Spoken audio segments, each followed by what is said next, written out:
Himbauan kepada seluruh calon mahasiswa Universitas Masum.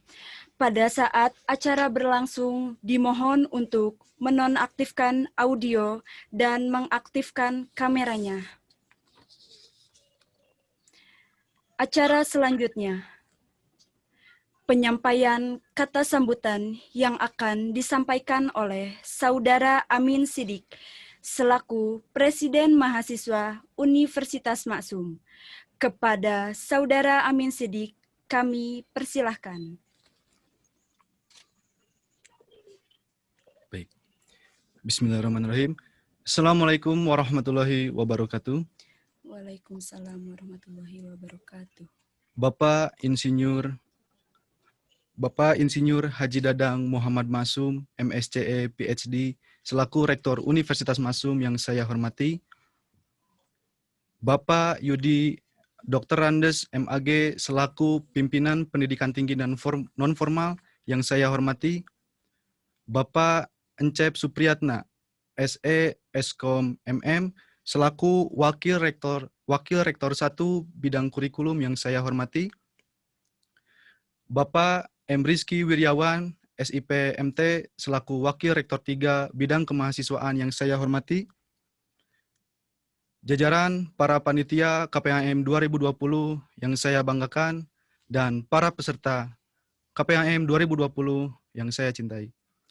Pertama-tama, marilah kita panjatkan puji dan syukur kehadirat Allah Subhanahu wa Ta'ala, karena berkah limpahan rahmat dan karunia-Nya kita semua dapat berkumpul melaksanakan pra KPHM secara daring dalam keadaan sehat walafiat.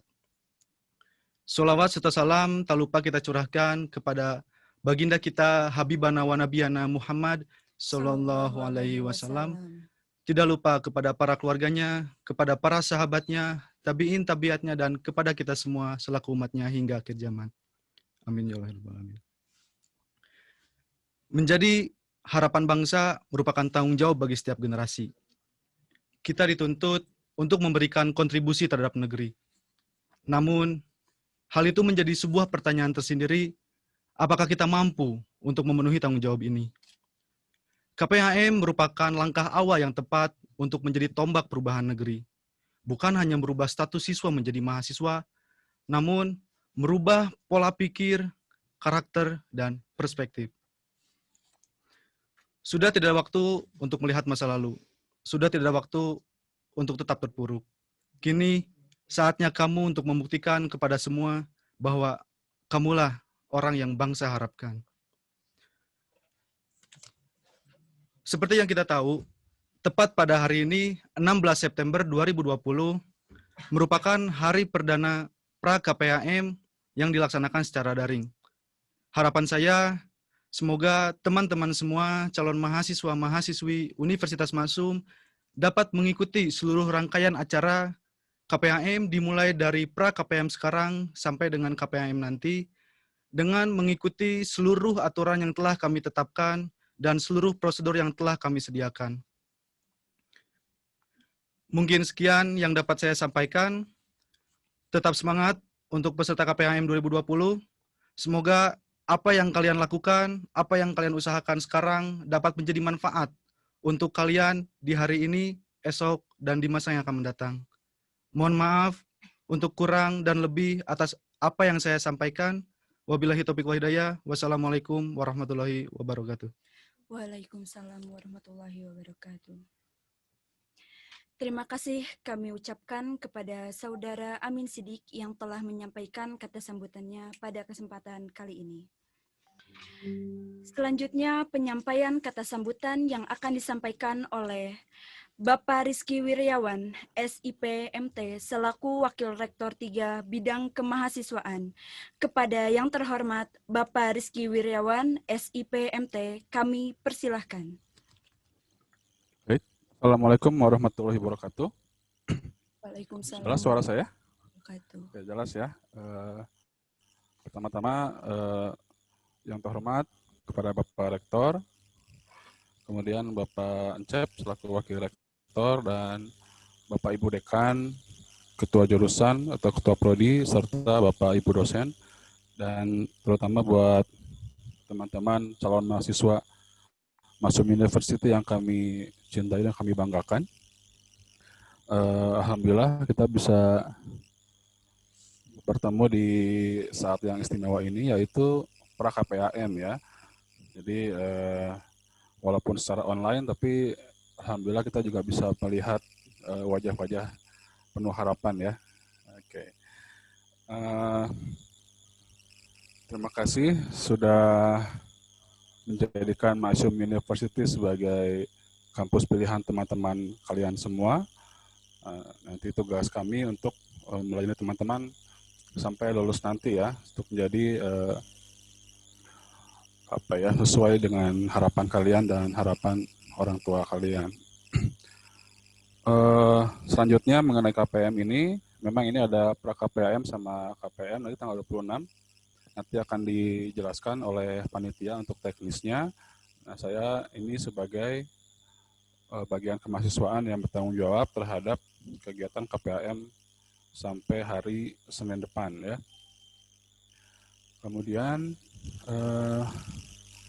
ada pengumuman juga bahwa untuk hari ini kita sesi 2 yang tadinya akan diisi oleh Ibu Yana dan Pak Tatang Sumarsono akan digantikan oleh Pak Asep mengenai Masum. Saya akan langsung saja mungkin, karena saya sebagai moderator juga untuk materi selanjutnya. Selanjutnya kalau sudah ada mungkin materi kurikulum yang akan disampaikan oleh yang terhormat Bapak Yudi dari SMAG selaku pimpinan divisi Dikti dan NF ya, akan menyampaikan gambaran kurikulum yang akan dapatkan mahasiswa selama berkuliah di Masum University. Tapi mungkin kalau tidak ada bisa langsung dimulai oleh yang terhormat Bapak Ancep Supriyatna selaku Wakil Rektor bagian akademik atau kurikulum. Ya. Untuk menghemat waktu, saya persilakan kepada Pak Ancep untuk memulai saja. Ya. Pak Yudi, Anda sudah siap? Oh ada? Emang nggak Pak Yudi? Ya, siap. Bisa dimulai? Ya, silakan Pak. Ya. Assalamualaikum warahmatullahi wabarakatuh. Waalaikumsalam. Alhamdulillahirrabbilalamin. Wassalatu wassalamu ala sayyidil mursalin wa ala alihi wa sahbihi ajma'in. Amma ba'du. Saudara-saudara calon mahasiswa yang berbahagia, alhamdulillah tadi sudah disampaikan baik oleh panitia dari BEM maupun dari penanggung jawab Wakil Rektor 3 Bidang Kemahasiswaan. Dalam kesempatan ini saya ingin menyampaikan beberapa hal berkaitan dengan KPM ini. Untuk sebelumnya mari kita sama-sama memberikan puji syukur kehadirat Allah Subhanahu wa taala atas limpahan rahmat dan karunia-Nya sehingga kita dapat melaksanakan kegiatan ini dan saudara-saudara calon mahasiswa ini dengan penuh syukur masih punya kesempatan untuk melanjutkan pendidikan di jenjang pendidikan tinggi melalui perguruan tinggi yaitu Masum University ini. Tadi disampaikan bahwa kegiatan ini merupakan kegiatan pra KPAM di mana KPM ini karena dari konvergensi perilaku model Al-Masum, kita mengenal di perguruan tinggi lain dengan nama OSPEC ya, orientasi program studi dan pengenalan kampus ya. Jadi kalau saudara-saudara sekarang menjadi calon mahasiswa Masum University, maka akan dikenalkan dengan kegiatan KPAM, kontroversi perilaku model Al-Masum. Ya, apa sebenarnya KPAM ini? Tadi disampaikan bahwa KPAM ini adalah sebagai bentuk kegiatan orientasi program studi dan pengenalan kampus. Dulu kita menggunakan OSPEC, Masum University, menggunakan istilah konvergensi. Konvergensi adalah di dalam Kamus Besar Bahasa Indonesia mengatakan konvergensi adalah keadaan menuju satu titik temuan atau memusat. Maksudnya apa? Ya, dengan konvergensi ini diharapkan bahwa saudara-saudara sebagai calon keluarga besar Sivitas Akademika Maksud University tentu harus mengenal tentang bagaimana lingkungannya, bagaimana cara belajar dan sebagainya. Nah, next. Nah, kenapa harus KPAM? Ya tentu kita sadari pertama adalah belajar di perguruan tinggi itu berbeda dengan di SMA, sewaktu di SMA atau di madrasah aliyah. Ya, dengan bagaimana caranya berbeda. Kalau dulu mungkin Anda belajar harus masuk jam 7, keluar jam 2 atau mungkin jam 4 ya. Nah, di sini nanti Anda sudah menjadi bukan siswa tapi mahasiswa, dituntut kedewasaan, kemandirian untuk memahami dan terus melihat informasi ya, perkembangan informasi mengenai jadwal perkuliahan, kegiatan dan sebagainya. Karena jadwal kegiatan perkuliahan tidak disusun seperti hanya di tingkat SLA ya, SLTA, baik SMA atau SM maupun madrasah aliyah, tetapi nanti akan melihat sesuai dengan kondisi di mana di sana ada tutorial ya, ataupun materi yang sifatnya teoritis, kemudian ada praktek dan sebagainya. Nah, dalam kondisi pandemik sekarang ini memang kita masih mengkombinasikan ya, kalau instruksi dari Kementerian Pendidikan, Kemendikbud itu memang masih online ya. Namun demikian kita ingin memberikan pelayanan yang maksimal, artinya dalam arti bagaimana memberikan pemahaman yang jauh tentang materi perkuliahan, maka kita akan kombinasikan. Mungkin secara teknis nanti akan dijelaskan oleh Warek Kurikulum ya. Nanti juga oleh ketua jurusan lebih teknis lagi akan dijelaskan. Yang kedua, kita menyadari kenapa harus KPAM. Ini bahwa calon mahasiswa berasal dari wilayah Indonesia yang berbeda, latar belakang sosial ekonominya. Ya paling tidak walaupun masih mayoritas Jawa Barat, tapi alhamdulillah sekarang ini ada dari Kepulauan Sumatera, ya Kalimantan, dari Papua juga alhamdulillah sudah bergabung dengan Maksum University. Maka di sini dengan latar belakang sosial yang berbeda, ekonomi berbeda, tentu harus disamakan persepsi. Karena saudara-saudara akan berada di sini memulai perkuliahan sampai pada akhir di wisuda itu harus memiliki pemahaman yang sama. Jadi KPAM ini diharapkan menumbuhkan sikap ya, satu sikap dan satu bahasa di dalam menempuh atau mencapai tujuan yang diharapkan, saudara. Kemudian juga berasal dari rumpun jurusan asal sekolah juga mungkin di sini ada dari SMK yang mungkin dari asalnya dari otomotif tidak menutup kemungkinan mengambil prodi yang lain ya. Kemudian dari komputer juga mengambil prodi-prodi yang ada di Maksum University yang berbeda. Nah ini juga perlu adanya kesamaan sikap dan bahasa di dalam melaksanakan kegiatan-kegiatan akademik maupun non-akademik di Maksum University ini. Ya.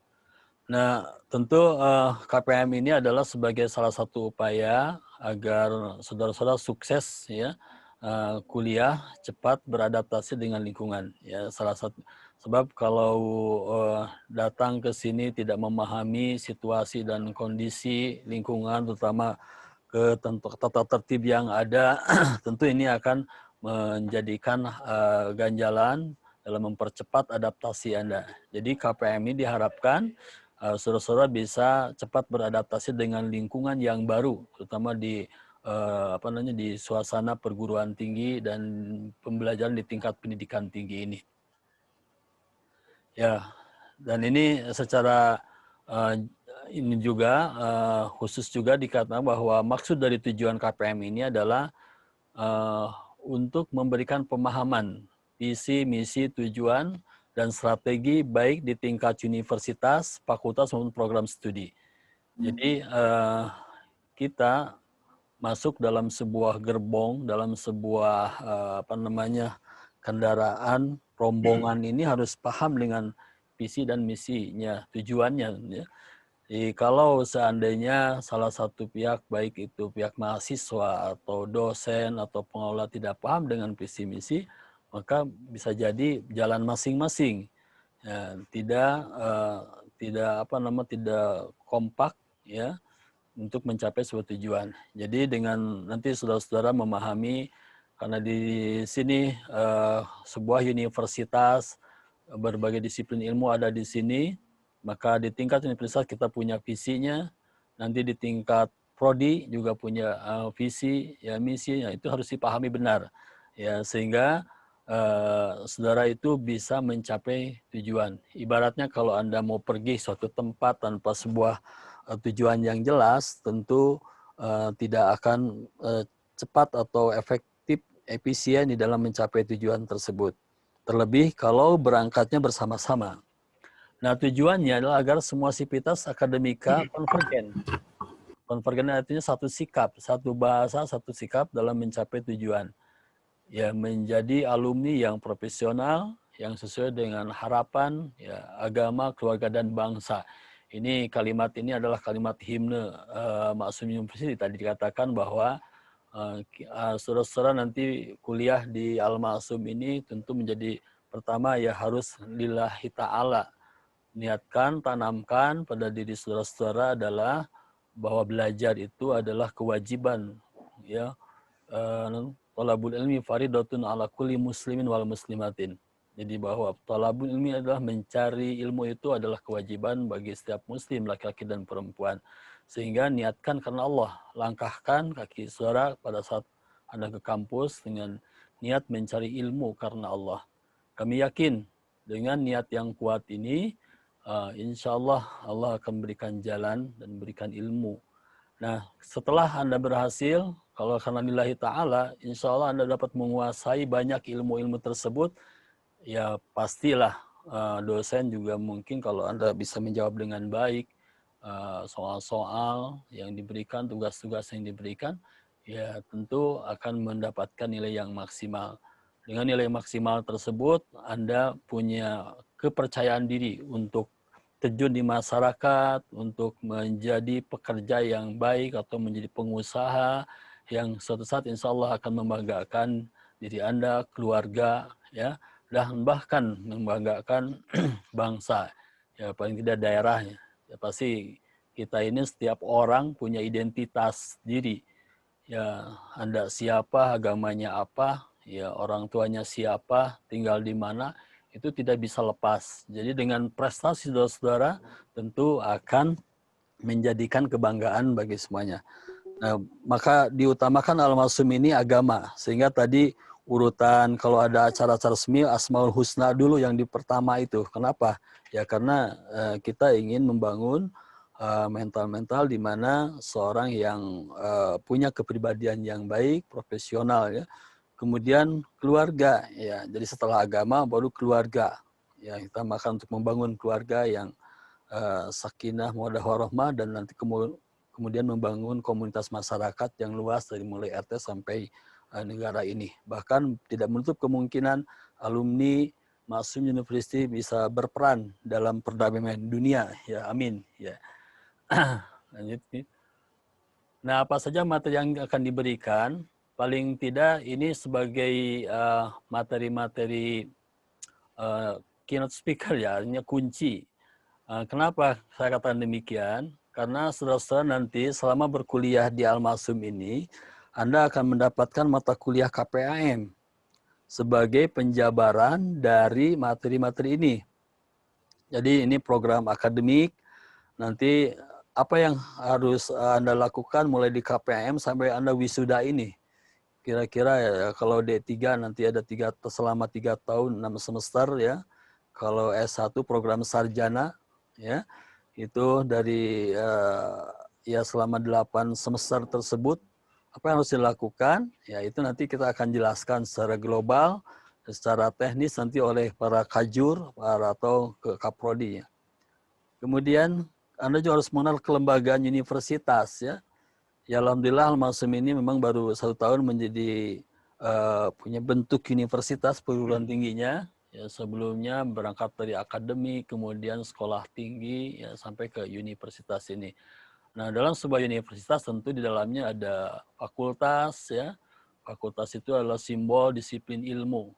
Ya, sementara ini di Maksum University ada 4 fakultas, ya, fakultas komputer, ya, kemudian fakultas FKIP, ya, fakultas FKIP, keguruan dan ilmu pendidikan, kemudian ada Paperta, pertanian, dan juga ada PEBI, Fakultas Ekonomi dan Bisnis Islam. Di dalamnya nanti ada beberapa prodi. Itu harus mengenal, karena nanti saudara-saudara akan mungkin terlibat dalam kegiatan-kegiatan kemahasiswaan, itu memahami bagaimana struktur organisasi yang ada di Universitas Maksum. Kemudian juga Al-Maksum lahir, ya mungkin Anda melihat ada istilah Al-Maksum, kalau universitas namanya Universitas Maksum, tidak Al-Maksum. Nah, kenapa? Ya, kita pertama adalah kembali karena universitas ini sebagai bentuk perguruan tinggi yang multidisiplin ilmu, tidak lagi namanya, tidak lagi di atas tidak ada lagi nama lain setelah universitas ini, ya, kan di bawahnya ada institut, ada sekolah tinggi. Maka kita akan mengingat kepada pendiri Al-Maksum ini adalah Pak Haji Maksum.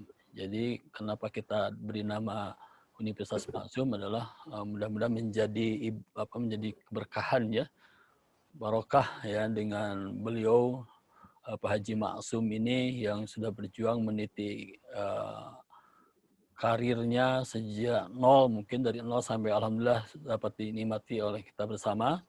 Lebih jauh nanti saudara-saudara akan mengikuti, ya, talk show bedah buku tentang Pak Haji Maksum. Nanti akan melihat, mudah-mudahan calon-calon mahasiswa MU ini, Maksum University ini juga mudah-mudahan termotivasi untuk semangatnya seperti Pak Haji Maksum dulu, ya, berjuang. Nah, Universitas Maksum juga lahir karena latar belakang dari munculnya atau lahirnya perusahaan-perusahaan Maksum Group, ya, dikenal dengan istilah Al-Maksum Group. Jadi kalau beberapa yayasan atau perguruan tinggi yang lain biasanya adalah yayasan, lahir perguruan tinggi, kemudian lahirlah pengusaha atau ada usaha-usaha yang dilakukan oleh yayasan. Tapi kalau Al-Maksum itu berangkat dari perusahaan dulu, kemudian lahir. Nanti kita akan lebih jauh Anda mengenal Al-Maksum Group ini sebagai kita sebagai Sivitas Akademika MU ini adalah bagian dari keluarga besar Al-Maksum Group. Kemudian kewirausahaan sesuai dengan tagline sambil kuliah menjadi pengusaha.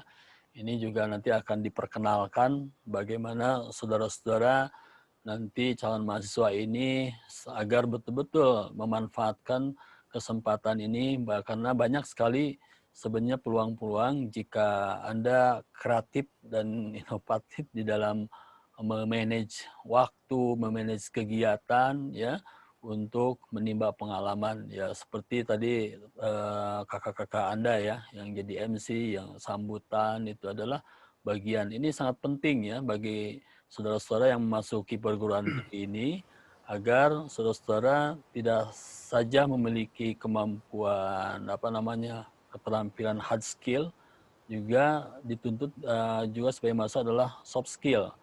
Hard skill itu kalau Anda belajar mata kuliah, ya, apa itu praktek atau teori, itu baru hard skill, ya. Soft skill ini dapatkan di luar ruang kuliah, di luar jam kuliah. Bisa jadi di luar itu, yaitu dengan kegiatan-kegiatan ekstrakurikuler. Jadi soft skill, kemampuan komunikasi, kemampuan mungkin pengalaman berusaha, berbisnis ini, silakan, ya. Sebagai seorang muslim kita harus melihat, ya, para nabi saja kecilnya menjadi pengembala, menjadi pedagang, itu banyak contoh.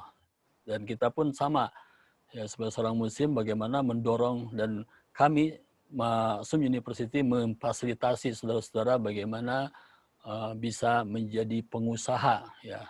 Itu harapan kami sedang dikembalikan kepada saudara-saudara nanti apakah mau manfaatan atau tidaknya. Kemudian ya e-commerce ini juga karena ini sebagai sebagai orang yang hidup di zaman milenial, ya, tuntutan sangat besar sekali. Bagaimana sebuah sistem bisnis, ya, yang memanfaatkan teknologi. Nah, ini juga kita akan perkenalkan sehingga mudah-mudahan saudara-saudara bisa mengembangkannya nanti. Kemudian deskripsi dan prospek prodi.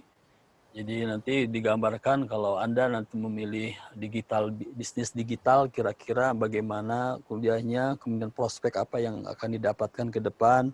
Kalau perbankan syariah, ya MBS itu nanti masing-masing prodi akan menjelaskan. Tujuannya apa? Sama tadi, supaya dalam kalau keluarga besar, ya maksudnya keluarga prodi, ya masing-masing prodi bisa mengembangkan keprodiannya, jurusannya, ya di tingkat fakultas bisa mengembangkan ke tingkat fakultasnya, sampai kalau kita satu bahasa, satu konvergen di tingkat universitas, kita bisa mengangkat sama-sama masuk universitas ini dalam berbagai prestasi.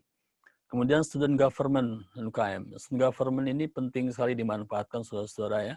Karena banyak orang sukses menjadi politisi atau ilmuwan itu karena memang mereka selama kuliahnya itu aktif dalam berbagai kegiatan kemahasiswaan. Karena kegiatan mahasiswaan adalah simbol dari sebuah komunitas masyarakat ya. Kenapa kita sebut dengan presiden ya. Kemudian juga nanti ada DPM, Dewan Perwakilan Mahasiswanya. Ini agak gambaran sebuah pemerintahan ya, di mana ada lembaga eksekutifnya, ada lembaga legislatif ya, DPM-nya. Nah, itu adalah sebagai latihan sehingga mereka yang terlibat dalam kegiatan-kegiatan kemahasiswaan ini, organisasi kemahasiswaan itu bisa lebih terlihat progresnya, perkembangan ya, kemampuannya, terutama dalam masalah berorganisasi dan bersosialisasi. Kegiatan organisasi kemahasiswaan itu memang ada yang eksternal dan internal ya. Kalau di SMA kita mengenal ya, OSIS, organisasi siswa internal di dalamnya kan ada juga kegiatan eksternalnya. Misalnya kalau kita pernah mengenal HMI, Himpunan Mahasiswa Islam, PMII ya, Persatuan Mahasiswa Islam Indonesia ya, banyak sekali di luar. Itu silakan kalau ada kesempatannya. Paling tidak di internal aja dimanfaatkan, DPM BEM-nya di eksistensinya, keberadaannya diperlihatkan. Kemudian UKM, unit kegiatan mahasiswa juga. Dan yang tidak kalah pentingnya adalah memahami tata tertib mahasiswa. Ini juga penting untuk mencapai supaya Anda sukses. Masuk suatu lingkungan atau lembaga pasti ada ketentuannya. Itu pada hakikatnya tata tertib itu bukan mengekang, tetapi semakin detail penjelasannya atau rinciannya itu akan semakin mudah untuk diikuti oleh saudara-saudara. Ya, tadi sebenarnya ini hanya sekedar saudara-saudara sekali lagi harus menyadari posisi sekarang ini bahwa saudara akan masuk dalam sebuah jenjang pendidikan tinggi ya. Pendidikan tinggi ini ada yang program vokasi atau diploma ya, nanti gelarnya juga gelar vokasi ya. Diploma ada ahli madya, ada ahli pratama ya, dan seterusnya. D1, 2, 3 sampai D4 ya. Kalau D4 biasanya sarjana terapan ya. Nah, kemudian di program akademiknya. Jadi secara umum dalam sebuah perguruan tinggi ada program vokasi, ada program akademik, dan program profesi sebenarnya. Untuk akademik ini mulai sarjana ya. Jadi sebenarnya dalam Undang-Undang Pendidikan Tinggi, istilah S1 itu tidak muncul lagi. Istilahnya adalah program sarjana. Kemudian program magister untuk S2 ya kalau dulu ya. Program doktor untuk S3. Ya, tapi karena undang-undang dulu menyebutnya S1, ya sekarang masih kita membiasakan S1. Kalau kita melihat undang-undang sekarang sebutnya program sarjana. Demikian yang dapat kami sampaikan. Jadi mudah-mudahan sebagai pengantar ini bahwa tujuan KPM ini adalah arahnya ke sana, maka ikutilah dengan sebaik-baiknya supaya betul-betul Anda bisa beradaptasi cepat dengan lingkungan Maksum University. Terima kasih. Mohon maaf apabila ada hal kurang berkenan. Wassalamualaikum warahmatullahi wabarakatuh. Waalaikumsalam warahmatullahi wabarakatuh. Hatur nuhun, terima kasih buat Bapak Yudi dari SMAG selaku pimpinan divisi Dikti dan NF. Ya, kemudian selanjutnya silakan kepada Bapak Encep Supriyatna selaku Wakil Rektor bagian kurikulum. Ya, tinggal ini lagi. Oke, terima kasih. Bismillahirrahmanirrahim. Assalamualaikum warahmatullahi wabarakatuh. Gimana suara saya bisa di ya? Oke. Yang terhormat Bapak Rektor Universitas Maksum, yang terhormat Bapak Direktur Pendidikan Yayasan Al-Maksum Bandung, yang terhormat Bapak Pimpinan Divisi Pendidikan Tinggi, yang terhormat Bapak Ibu Wakil Rektor, yang terhormat Bapak-Bapak Dekan dan Ketua Jurusan, panitia KPM dan adik-adik calon mahasiswa yang kami banggakan. Baiklah, dalam kesempatan ini Bapak ingin menyampaikan sejarah, visi dan misi Universitas Maksum. Sebentar Bapak sharing dulu materinya.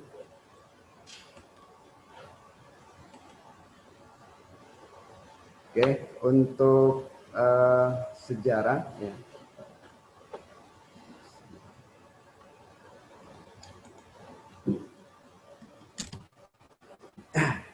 Ya, perkenalkan dulu nama Bapak Encep Supriyatna ya. Ini nomor WA-nya. Kalau nanti barangkali ada yang ingin disampaikan, bisa Anda catat nomor WA-nya, kemudian nomor emailnya. Ini ada apa namanya webnya atau blognya ya. Ada yang blog pribadi, ada yang blog untuk di universitasnya. Nah, ini berisi informasi-informasi tentang akademik ada di dalam blog ini. Baiklah, untuk sejarah akan Bapak split dulu karena nanti kalau ada waktu insya Allah nanti akan saya sampaikan. Bapak akan lanjutkan dulu ke visi ya, visi dan misi Universitas Maksum. Seperti tadi yang disampaikan oleh Bapak pimpinan divisi ya, bahwa semua sivitas akademik harus mengenal visi misi daripada perguruan tinggi, khususnya perguruan tinggi Universitas Maksum ya. Nah, visinya di sini menjadi perguruan tinggi yang bermutu tinggi ya. Nah, apa ciri-cirinya atau indikatornya bahwa sebuah perguruan tinggi itu dinyatakan bermutu tinggi ya. Nah, salah satu indikatornya adalah outcome-nya atau lulusannya. Ya, lulusannya mudah dalam mendapatkan pekerjaan gitu ya. Nah, adik-adik kan ingin nanti lulus dari Universitas Maksum mudah dalam mendapatkan pekerjaan, ya mampu bersaing dengan perguruan tinggi lain dalam mendapatkan pekerjaan, tentunya ingin kan. Nah, kalau misalkan adik-adik atau calon mahasiswa nanti kalau lulus ingin mendapatkan atau mudah dalam mendapatkan pekerjaan, ya tentunya harus mau ditempa ya, mau dilatih ya, tentunya harus berlatih keras kan kalau ingin bermutu tinggi. Ibarat seorang atlet ya. Seorang atlet tidak mungkin dia bisa jadi juara nasional atau juara internasional tanpa berlatih dengan keras gitu ya. Nah, sama ya, kalau adik-adik nanti ingin mampu bersaing dengan perguruan tinggi lain, ya harus berlatih keras dari mulai awal perkuliahan ya. Ya tentunya nanti jangan ngedumel kalau nanti dosen-dosen banyak memberikan latihan-latihan dan tugas gitu ya. Jadi latihan dan tugas itu jangan dijadikan sebagai beban, tapi sebagai ajang untuk melatih diri adik-adik sekalian ya, supaya nanti lulusnya dia bermutu tinggi, mampu bersaing dengan perguruan tinggi lain ya. Nah, kemudian di sini ada karakter cager, bager, pintar ya. Nah, untuk menjelaskannya nanti Bapak sampaikan di dalam misinya ya. Nah, di sini misi yang pertama adalah menyelenggarakan pendidikan tinggi berkualitas, berbasis religius dan entrepreneurship ya. Nah, apa itu religius ya? Sivitas akademik daripada Maksum itu sudah sangat kental sekali dengan religius ya, dengan keislamannya. Nah, apa nanti cirinya atau penerapannya ya? Penerapannya kalau di perguruan tinggi lain belajar Al-Islam itu hanya 2 SKS, di Universitas Maksum itu minimalnya 6 SKS. Karena nanti jangan heran ya, nanti ada pendidikan agama Islam 1, pendidikan agama Islam 2, pendidikan agama Islam 3, gitu ya. Nah, kemudian belum lagi ditambah nanti dengan kajian Jumat yang diselenggarakan setiap minggu ya. Nah, itu selama adik-adik kuliah di sini ya, kalau untuk yang D3 berarti 3 tahun, kalau yang S1 itu 4 tahun, ya harus mengikuti kajian Jumat pagi. Wajibnya adalah 1 tahun. Di tahun pertama itu wajib harus mengikuti ya. Nah, nanti yang tahun kedua, ketiga, dan keempatnya ya sunnah gitu ya. Jadi kalau mengikuti itu dianjurkan. Nah, itu nanti untuk memupuk atau melatih adik-adik sekalian nanti supaya tingkat religiusnya atau tingkat kecerdasan spiritualnya lebih tinggi ya dibanding dengan perguruan tinggi lain gitu ya. Nah, ini juga ada pengakuan dari pemakai tenaga kerja atau dari perusahaan ya yang ada di sekitaran Caikek di sini yang memakai alumni dari Universitas Maksum. Dia senang sekali menggunakan tenaga kerja dari Maksum. Salah satunya adalah karena bisa dipercaya karena lulusan dari Maksum itu udah terkenal jujur gitu ya, jadi dipercaya. Nah, karena kalau dari segi kemampuan akademik mungkin tidak jauh beda ya dengan perguruan tinggi lain, tapi yang lebih unggul adalah yang susah mungkin didapatkan dari perguruan tinggi lain adalah tingkat kejujuran. Tuh, itu adalah salah satu pengakuan dari perusahaan yang ada di sekitar Maksum ini ya, atau yang ada di lingkungan Maksum Group atau yang ada di wilayah Rancaikek ya. Kemudian yang berikutnya adalah entrepreneur ya, entrepreneurship. Nah, bagaimana mewujudkan entrepreneurship ini? Ya, kalau mungkin di perguruan tinggi lain diwajibkan hanya 2 SKS saja, yaitu kewirausahaan. Nah, kalau di Universitas Maksum ini selain mendapatkan mata kuliah kewirausahaan, nanti ada mata kuliah lain ya. Jadi kalau yang di tempat lain ada 2 SKS, di kita ada 6 SKS ya. Yaitu nanti ada yang pertama adalah mata kuliah kewirausahaan atau entrepreneurnya, itu untuk membangkitkan jiwa wirausahanya ya. Jadi di sini nanti akan diajarkan bagaimana nanti membangun sebuah usaha ya, atau bagaimana kita memulai sebuah usaha. Kemudian nanti disambung lagi di semester berikutnya adalah ada mata kuliah e-business. E-business ini kalau tadi jiwa usahanya sudah terbangun, kemudian usahanya sudah terbentuk, ya, bagaimana mengelolanya gitu ya. Bagaimana mengelola keuangannya gitu, bagaimana nanti memasarkannya gitu ya. Nah, itu perlu ada penanganannya atau perlu ada pelatihannya gitu ya, perlu ada pendidikannya. Yaitu nanti ada e-business ini adalah untuk menempa atau untuk melatih bagaimana nanti mengelola sebuah usaha, merencanakannya gitu ya, mempromosikannya, mengelola keuangannya, dan bagaimana nanti menerapkan atau memasarkannya dengan sentuhan teknologi informasi ya. Itu nama mata kuliahnya nanti e-business. Kemudian nanti setelah mata kuliah e-business selesai, nanti disambung lagi dengan startup. Startup ini nanti bagaimana mengembangkan usaha yang tadi sudah dimanage dengan baik, bagaimana menjadi besar gitu ya. Ini melibatkan pihak ketiga, yaitu nanti melibatkan pendanaannya ya, misalkan baik investornya maupun banknya gitu ya. Nah, nanti juga selama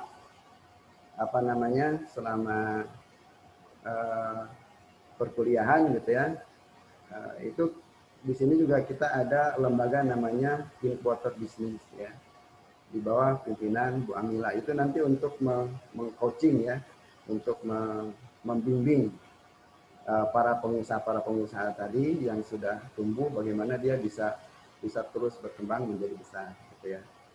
Jadi dari mulai membangun usahanya atau membuka usahanya, kemudian bagaimana menumbuhkannya, bagaimana nanti mengembangkannya, itu nanti ada coachingnya ya, itu dibina di dalam lembaga namanya inkubator bisnis ya.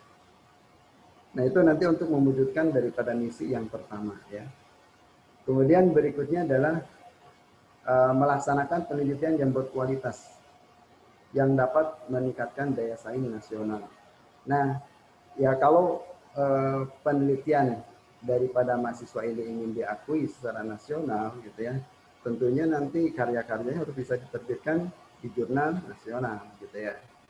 Nah, tentunya nanti ya akan dilatih ya oleh pemilihnya bagaimana supaya menghasilkan karya-karya yang bermutu tinggi atau yang bisa memiliki daya saing secara nasional. Jadi nanti jangan mengeluh kalau misalkan nanti harus bolak-balik menghubungi pembimbing gitu ya, tapi nanti tulisannya benar-benar memang berkualitas gitu ya. Kemudian berikutnya menyelenggarakan layanan pengabdian kepada masyarakat secara profesional, terutama dalam bidang teknologi informasi dan komunikasi ya. Nah ini untuk pengabdian kepada masyarakat gitu ya. Kita ada program namanya ada PPL atau praktek pengenalan lapangan ya. Praktek pengenalan lapangan ini nanti diselenggarakan di semua unit Maksum Group ya. Jadi karena ini baru mengenalkan, jadi semua unit Maksum Group nanti akan disebar di semua usaha-usaha yang milik Maksum Group. Nanti ada yang di bank, ada yang di pabrik air, ada yang di bagian keuangan di PT-nya gitu ya, ada yang di apotek ya. Dan banyak lagi unit-unit usaha Maksum Group ya. Itu lamanya 1 minggu ya, 1 minggu namanya juga pengenalan lapangannya. Diselenggarakan di semester 2. Kemudian berikutnya lagi nanti di semester 4 Anda akan diterjunkan lagi ke lapangan. Nama programnya praktek adaptasi lapangan. Nah waktunya itu 3 minggu. Kalau tadi hanya 1 minggu, sekarang 3 minggu. Nah nanti perusahaannya kalau tadi PPL itu disebar di semua Maksum Group, tapi kalau PAL itu bebas. Jadi Anda sendiri yang memilih perusahaannya, silahkan mau di tempat kampung halamannya atau mau di lingkungan sekitar Maksum University ini atau mau di mana silahkan ya.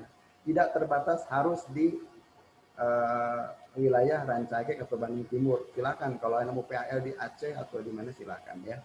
Jadi untuk tempatnya tidak dibatasi. Ya. Yang hanya di sini diutamakan adalah perusahaan-perusahaan yang sudah memiliki izin ya. Jadi kalau untuk pedagang kaki lima itu belum layak dijadikan tempat praktek ya. Jadi harus minimal UKM ya yang sudah mengantongi izin usahanya. Kemudian berikutnya lagi nanti di semester, kalau tadi semester 4 ya diselenggarakan PPL ini, nanti di semester 6 ya, di semester 6 itu ada lagi program namanya PKL untuk yang diploma 3 ya. Kemudian KKN untuk yang S1 ya, atau kuliah kerja nyata ya. PKL itu praktek kerja lapangan, kalau KKN kuliah kerja nyata. Nah itu nanti kalau untuk yang KKN nanti akan dipandu oleh Ketua LPPM ya. Nanti Bu Nur Aini yang akan memandunya, lokasinya di mana gitu ya, waktunya kapan gitu. Ini untuk lamanya 1 bulan ya. Lamanya 1 bulan diselenggarakan di bulan Juli ya, di bulan Juli, awal Juli sampai dengan akhir Juli ya. Nah itu untuk PKL dan KKN ya. Jadi untuk PKL itu untuk mahasiswa yang D3, sedangkan yang KKN untuk mahasiswa yang S1 ya. Kemudian nanti untuk outputnya ya laporannya nanti mungkin akan disampaikan secara detail ya di perkuliahan offline ya. Nah, jadi kalau PPL nanti harus membuat apa reportnya, PAL harus membuat apa reportnya, KPN harus membuat apa reportnya. Gitu ya. Ya tentunya nanti kalau untuk yang PAL sama dengan KKN itu nanti harus dipresentasikan, ya. Harus dipertanggungjawabkan. Kalau untuk PPL, karena baru pengenalan lapangan, Anda hanya membuat laporan secara deskriptif saja apa yang sudah dikerjakan di lapangan. Tapi kalau untuk yang PAL dan KKN dan PKL itu harus dipresentasikan, harus dipertanggungjawabkan dalam atau diuji ya, itu hasilnya. Kemudian misi berikutnya adalah menjalankan pendidikan tinggi berstandar nasional. Ini ya ciri-ciri atau apa namanya ya berstandar nasional ya kita harus mengikuti ke standar nasional yang ditetapkan oleh pemerintah gitu ya. Misalkan seperti jumlah pertemuan gitu ya. Jumlah pertemuan kita tidak boleh kurang dari 16 kali pertemuan ya. Dan dosen yang berhalangan harus mengganti di hari lain ya. Tidak boleh kurang dari 16, jadi harus full 16 kali pertemuan dengan ujian. Gitu ya. Kemudian rank nilainya ya. Rank nilainya juga ya dosen memberikan nilai ya harus bisa dipertanggungjawabkan ya, tidak asal-asalan. Jadi ini kita harus mengacu ke standar nasional yang sudah ditetapkan oleh pemerintah gitu ya. Nah, misalkan salah satu kriterianya misalkan lulusannya nanti IPK-nya ya. IPK lulusan itu kalau standar nasional kan 2,75 ya. Tapi kita sudah menerapkan lebih. Lulusan dari masuk university ini jadi belum bisa melakukan sidang kalau IPK-nya di bawah 2,85. Jadi syaratnya bahkan untuk tahun ini mungkin kita akan tingkatkan lagi dengan 2,90 ya. Syarat untuk bisa sidang ya atau bisa lulus dari universitas masuk ini. Ya, kenapa kita menetapkan IPK yang tinggi untuk lulus dari sini ya? Kalau ingin bersaing dengan perguruan tinggi lain ya harus punya IPK bagus ya. Ya, bahkan IPK-nya nanti harus di atas 3. Kalau 3 itu berarti nilai Anda rata-rata antara 71 sampai dengan 85 ya nilainya. Ya kalau mungkin kalau Anda masih awam ya mengingat IPK indeks prestasi. Jadi kalau indeks prestasi 4 itu nilainya berarti harus dari 86 minimal sampai dengan 100 itu untuk mendapatkan IPK 4 ya. Kalau IPK 3 itu nilai Anda harus berada di antara 71 sampai dengan 85 ya. Jadi kalau ingin lulus dengan IPK di atas 3 gitu ya, nilainya harus di atas minimal 71 ya. 71. Jadi harus ya kalau minimal 3 ya, berarti harus di atas 71 nilainya. Nah itu untuk poin yang keempat ya. Jadi penyelenggaraan pendidikan ya kalau ingin bermutu tinggi harus mengikuti standar nasional yang ditetapkan. Bahkan kita harus melampaui. Salah satunya tadi lulusannya ya, IPK-nya. Kalau pemerintah menetapkan bahwa lulusan di perguruan tinggi minimal 3,75 kita tetapkan misalkan minimal 2,90. Kalau pemerintah tadi menetapkan 2,75 minimal ya, kita menetapkan 2,90. Jadi melampaui standar nasional. Kalau kita ingin bermutu tinggi harus melampaui standar yang sudah ditetapkan oleh pemerintah. Ya. Kemudian berikutnya adalah membina sivitas akademika dengan karakter cagur bagor pintar ya. Nah mungkin saya akan jelaskan sepintas saja mengenai karakter cagur bagor pintar ini ya. Cagur di sini ya sehat jasmani dan rohani ya. Ya Anda mungkin bisa bisa membayangkan ya atau bisa mendeskripsikan sendiri ya kalau sehat rohani itu seperti apa gitu ya. Sehat jasmani itu seperti apa gitu ya. Nah, Ya, kita bagaimana kita mengupayakannya supaya sehat rohani ya. Supaya sehat rohani ya tadi kita membina dengan eh, kajian Jumat, kemudian pendidikan agama Islamnya ditambah gitu ya, dengan memperbanyak mata kuliah agama dan pembinaan spiritualnya ya, insya Allah gitu ya, nanti eh, apa kita yang kita inginkan adalah nanti memiliki kesehatan atau kecerdasan rohani yang tinggi ya. Kemudian bagaimana sehat jasmaninya ya, kita fasilitasi nanti fasilitas-fasilitas untuk olahraganya ya. Ya, di sini fasilitas olahraganya alhamdulillah sudah lengkap ya. Kalau mau renang ada kolam renangnya gitu ya. Kemudian mau basket ada lapang basketnya, mau futsal ada lapang futsalnya gitu ya, mau voli ada lapang volinya. Yang senang minat badminton gitu ya, bulu tangkis kita ada lapang bulu tangkisnya. Gitu ya.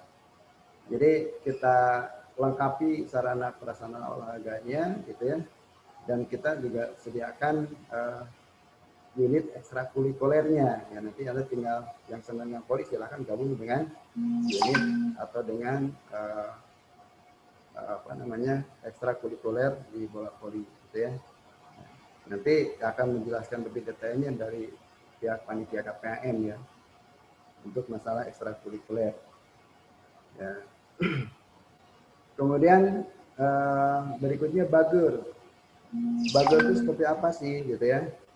Ya tentunya bager ini adalah taat terhadap norma-norma yang ada ya. Ya. Jadi tidak melanggar norma-norma yang sudah ditetapkan. Nah, bagaimana kita mengawalnya atau membinanya, yaitu nanti kita ada salah satunya adalah dengan mengadakan mata kuliah KPAM yang ya, jadi KPAM itu tidak berhenti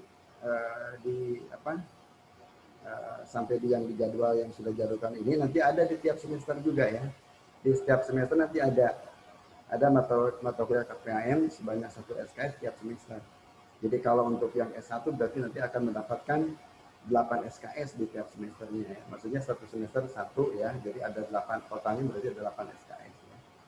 Jadi itu untuk membina supaya nanti lulusan dari masuk ini memiliki karakter bagus ya. Bagus. Kemudian pintar ya, memiliki prestasi akademik yang bisa dibanggakan gitu ya. Ya tentunya tadi dengan memperbanyak latihan-latihan, tugas-tugas gitu ya, training gitu ya. Nah itu untuk menempa Anda supaya nanti memiliki prestasi akademik yang bisa dibanggakan gitu ya. Nah kemudian berikutnya adalah menjalin kerjasama dengan instansi atau lembaga perusahaan yang mendukung terselenggaranya pendidikan perguruan tinggi ya. Nah kita sudah jauh-jauh sebelumnya kita sudah mengadakan kerjasama dengan baik itu dengan perusahaan-perusahaan swasta ya, atau BUMN atau instansi pemerintah gitu ya, kemudian dengan perguruan tinggi lain baik negeri maupun yang swasta ya, baik yang di dalam negeri maupun di luar negeri. Itu salah satunya untuk bagaimana kita bisa menyelenggarakan pendidikan yang berkualitas ini ya, yang supaya berkualitas tinggi ya kita harus sharing juga ya dengan perguruan tinggi lain gitu ya. Oke, itu untuk visi dan misinya. Pak moderator masih ada waktu ini. Saya akan coba kembali ke sejarah ya. Masung University ini memang usianya baru 1 tahun ya. Masih ada waktu? Oke, masih ada waktu kurang lebih 5 menit lagi. Saya akan jelaskan mengenai sejarah singkat ya. Ya, walaupun Masung ini baru berusia 1 tahun ya. Jadi kalau diibaratkan anak tuh baru belajar jalan ya. Tapi yayasannya sendiri udah memiliki pengalaman itu dari tahun 91 ya. Itu dulu sudah didirikan atau sudah dibentuk ya program pendidikan luar sekolah ya, dengan setara D1 ya. Itu dengan izinnya dari Dikbud Kabupaten Bandung. Mulai dari tahun 91 ya, dengan ada nama bidangnya dulu ada sekretaris, ada komputer, ada akuntansi ya, ada lembaga keterampilan mengetik gitu ya. Itu dari tahun 91 ya, kemudian tahun 92 berkembang lagi menambah ya, kalau tadi di 91 baru ada sekretaris, 92-nya ditambahkan dengan komputer, akuntansi, bahasa Inggris, dan keterampilan mengetik ya. Oke, karena waktunya sudah habis ya, mungkin nanti lain kesempatan saya akan menyampaikan lagi ya tentang sejarah ini secara detail ya. Oke, terima kasih atas perhatiannya. Wabillahi taufiq wal hidayah. Wassalamualaikum warahmatullahi wabarakatuh. Waalaikumsalam warahmatullahi wabarakatuh. Terima kasih.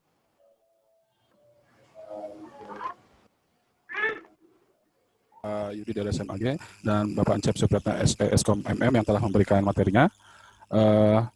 Memang ada beberapa hal yang mungkin yang masih ingin ditanyakan oleh peserta, tapi nanti pada tanggal 27 teman-teman akan bertemu langsung dengan Pak Encep, jadi nanti bisa ditanyakan saat KPAM hari kedua ya. Itu setelah pertemuan dengan Kajur nanti akan bertemu lagi dengan Pak Encep ya. Baik, sebelum kita beralih ke sesi 2, ada pengumuman dulu dari panitia ya. Silakan panitia. Baik.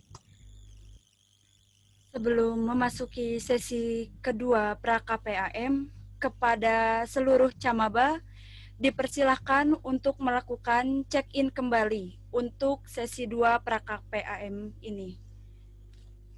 Diberi waktu selama 7 menit dimulai dari sekarang.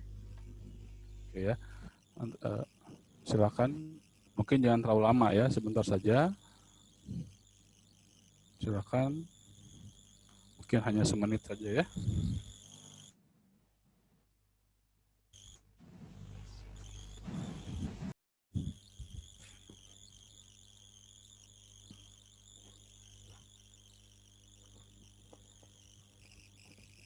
Oke, cukup mungkin ya. Kita akan berlanjut ke sesi 2. Silakan di close dulu link absennya.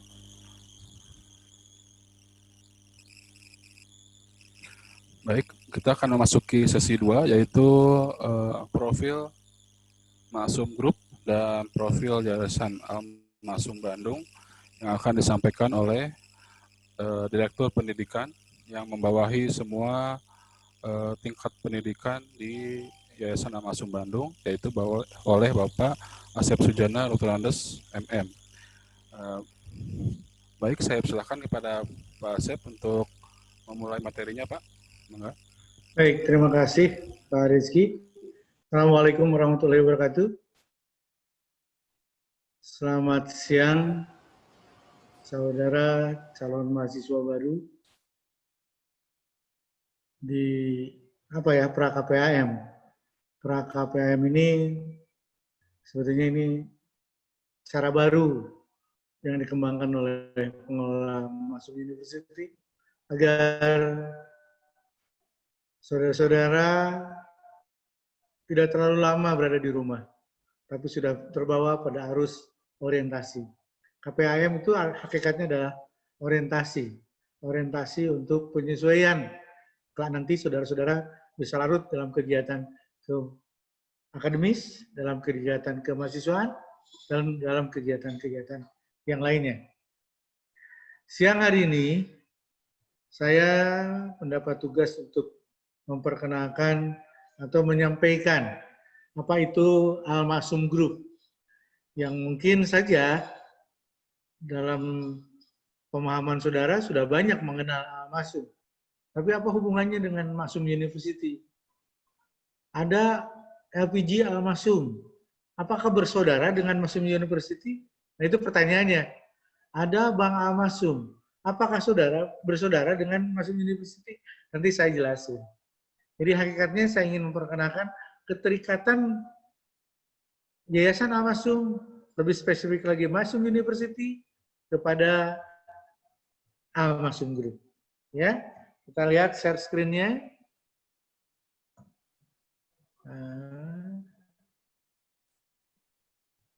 Ini dia. Nah, holding Al-Masum Group, induk Al-Masum Group, hakikatnya di dalam Al-Masum Group itu ada 3 unit kegiatan besar. Yang pertama adalah PTM atau PT Masum, yang kedua IAB atau Yayasan Al-Masum Bandung, dan ada BAMS, Bank Al-Masum Syariah, atau sering kita sebut dengan sebutan PT BPRS Al-Masum. PTM, IAB, dan BAMS memiliki unit-unit kegiatan yang sangat banyak. Saudara harus tahu, PTM ini membawahi SPBU. Apa itu SPBU? Solar, premium, bensin. U-nya apa? Uyup Anjen. U-nya adalah SPBU singkatan dari Stasiun Pengisian Bahan Umum. Saudara sering masuk ke SPBU. Al-Masum Group memiliki SPBU cukup banyak, yang tersebar di beberapa kota yang ada di Jawa Barat. Sekitar 43 SPBU yang dikelola oleh Al-Masum Group. 35 diantaranya dikelola langsung, kemudian 9 diantaranya dikelola bersama keluarga besar Bapak Haji Masum. Kemudian PT Masum juga memiliki yang disebut dengan dealer pelumas. Pelumas atau oli itu yang dijual oleh Al-Masum Group adalah, yang menjadi dealer Al-Masum Group adalah pelumas-pelumas produk Pertamina. Contohnya seperti Mesran, apalagi ya, kayak Mesran, terus oli jenis yang lain yang menjadi produk Pertamina, Pastron, dan lain sebagainya. Kemudian ada dealer LPG. Kita juga, Al-Masum Group juga memiliki dealer LPG yang menjual jenis-jenis LPG mulai dari yang 3 kilo, yang 5,5 kilo, sampai yang 12 kilo. Yang 3 kilo itu sering kita sebut dengan sebutan oli melon, karena memang yang disubsidi oleh negara. Tapi dealer LPG yang hijau memang dibatasi sehubungan karena itu adalah barang yang bersubsidi. Kemudian ada LPG yang lain, yaitu LPG yang 5,5 yang disebut dengan bright gas. Ada lagi LPG untuk 12 kilo yang berwarna biru. Kemudian juga Al-Masum memiliki yang namanya SPPBE, Stasiun Pengisian Bulk LPG. SPBU-nya SPBU LPG. Kalau SPBU mengisikan bensin dalam bentuk premium, pertalite, pertamax. Kalau SPBE itulah mengisikan gas ke tabung. Ya. SPBE ini lokasinya ada di sekitar ujung tol, di sudut ada PT Sampurna Gas. Itu adalah SPBE Al-Masum. Yang kedua adalah yang berikut, bukan yang kedua. Yang berikut adalah industri AMDK, air minum dalam kemasan. Alhamdulillah, air minum Al-Masum ini sudah sangat luas distribusinya. Hampir semua wilayah yang ada di Jawa Barat menjual produk air minum dalam kemasan Al-Masum. Jika saudara-saudara nanti pada saat KPAM akan berkunjung ke pabrik, mungkin akan melihat begitu besarnya pabrik air minum yang dimiliki oleh industri air minum dalam kemasan Al-Masum. Itu organisasi PT Masum atau perusahaan PT Masum yang dipimpin oleh Direktur Utama dan Wakil Direktur Utama. Direktur utamanya namanya Pak Haji Entang Rosadi Masum SHMA. Wakil Direktur utamanya adalah Bapak Iqbal, Insinyur Iqbal Reli Iskandar Masum. Kemudian SPBU, Dealer Pelumas, LPG, SPB, dan Industri Air Minum dan Kemasan dipimpin oleh para direktur. Di antaranya SPBU dipimpin oleh Bapak Sukmaja Hidayat, atau orang sering nyebut sebutan Pak Jaja. Dealer Pelumas oleh Bapak Mulyadi, Bapak Budi Nugraha. Dealer LPG oleh Bapak Mulyadi, SPBB juga oleh Pak Mulyadi, dan Industri Air Kemasan oleh Bapak Eban Agustianto. Itu cikal bakal Al-Masum Group adalah PT Masum. Didirikan tahun 1973 PT Masum itu. Pendirinya adalah Bapak Haji Masum, Ibu Hajah Siti Aisyah Masum, dan Bapak Haji Nanang Iskandar Masum. Ketiganya telah kembali ke haribaannya, sekarang diteruskan oleh Bapak Haji Entang dan Bapak Iqbal Reli. Setelah Masum lewat PT Masum berdiri, maka muncul induk organisasi yang lain yang sering disebut dengan sebutan yayasan. Atau nama lengkapnya adalah Yayasan Al-Masum Bandung. Yayasan Al-Masum Bandung itu bergerak dalam bidang pendidikan. Baik pendidikan tinggi, pendidikan dasar, pendidikan menengah, sampai pendidikan, di sini belum termasuk Masum University ya. Nah, pendidikan usia dini itu di Al-Masum ada yang disebut dengan playgroup dan TK. Lokasinya di kampus Masum University ke arah timur, kurang lebih 1 kilo, ada Masjid Munggang, di situ ada TK dan playgroup Al-Masum. Kemudian ada SD kita termasuk SD yang merupakan SD favorit, karena jumlah siswanya cukup banyak dan dibatasi. Kenapa? Karena kita ingin kualitas, bukan kuantitas. Kita tidak ingin banyak, tapi ingin yang berkualitas walaupun tidak begitu banyak. SD Al-Masum berlokasi di di kampus Yayasan Al-Masum ini. Kemudian ada lagi yang disebut dengan pendidikan menengah. Pendidikan menengah ada 2, yaitu SMP, SMA. SMP dan SMA Al-Masum saya kira sudah merupakan lembaga yang menjadi tujuan bagi orang Jawa Barat dan luar Jawa Barat mau sekolah di sini. Karena laku gitu ya. Banyak yang sekolah di SMP dan SMA Al-Masum. Walaupun barangkali kalau lihat dari biaya masuknya dan aturan-aturan yang dilaluinya relatif cukup tinggi dan ketat. Kemudian ada Dikti, Direktur Pendidikan Tinggi dan Non Formal. Di dalamnya ada Masum University. Dikti itu singkatan dari pendidikan tinggi. Di dalamnya ada Masum University. Jadi saudara-saudara sebagai mahasiswa, calon mahasiswa Masum University merupakan bagian dari yayasan. Jadi kalau ditanya apakah ada hubungan dengan SPBU, ada. Induknya sama, Holding Al-Masum Group. Tapi posisi Masum University ada di bawah induk yang namanya IAB.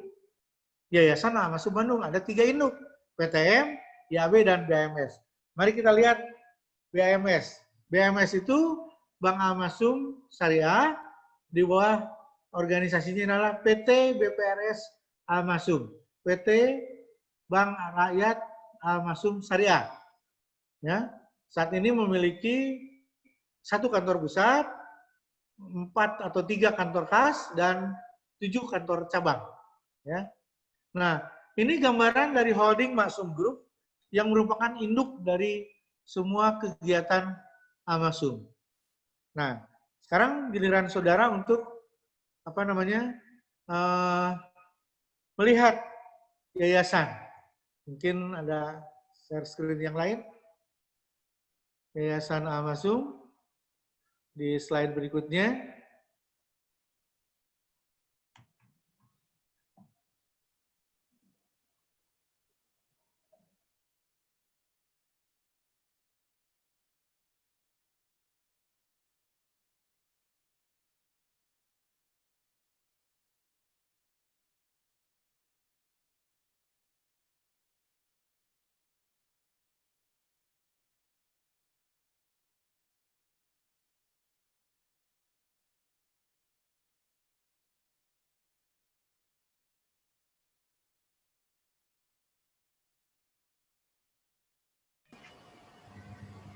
Halo, host, suaranya nggak kedengaran.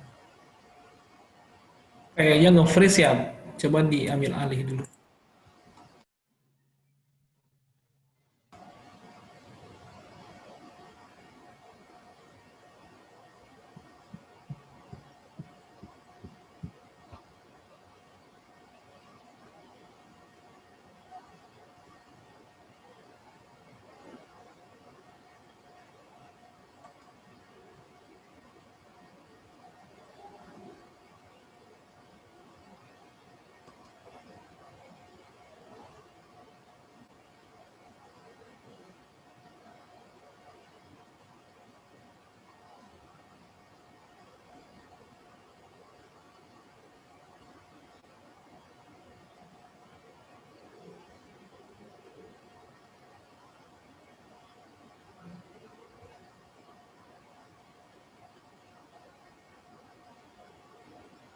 Halo, masih nggak ada ya?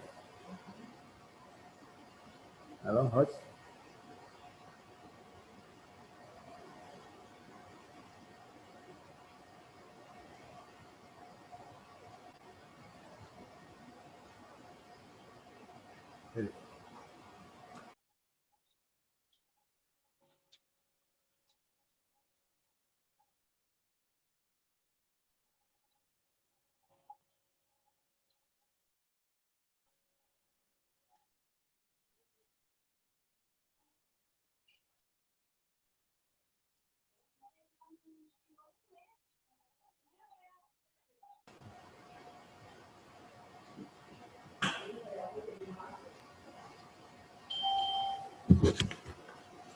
Guys, suaranya masuk, guys.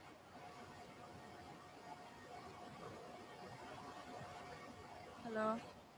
Tapi itunya.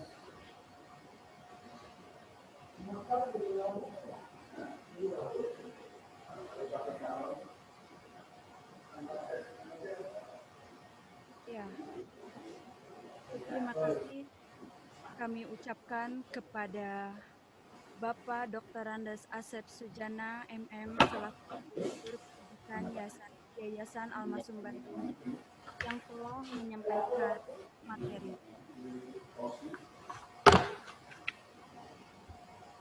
Nggak kedengaran, Mas.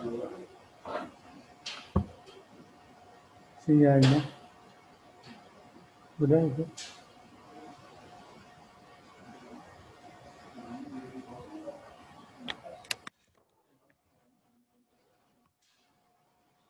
Halo? Kami persilahkan kepada Bapak Asep Sujana untuk kembali menyampaikan materinya. Ya, baik. Terima kasih, Saudara Salsabila ya. Ya, tadi kita akan lanjutkan pembicaraan kita pada induk di mana saudara-saudara berada, yaitu di Yayasan Al-Masum Bandung. Ya.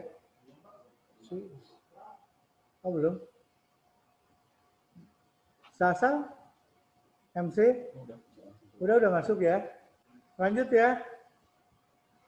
Yayasan Al-Masum ini dipimpin oleh seorang ketua yayasan yang operasional sehari-harinya diselenggarakan oleh Direktur Pendidikan, dan ada 4 direktur yang membantu kegiatan ketua yayasan.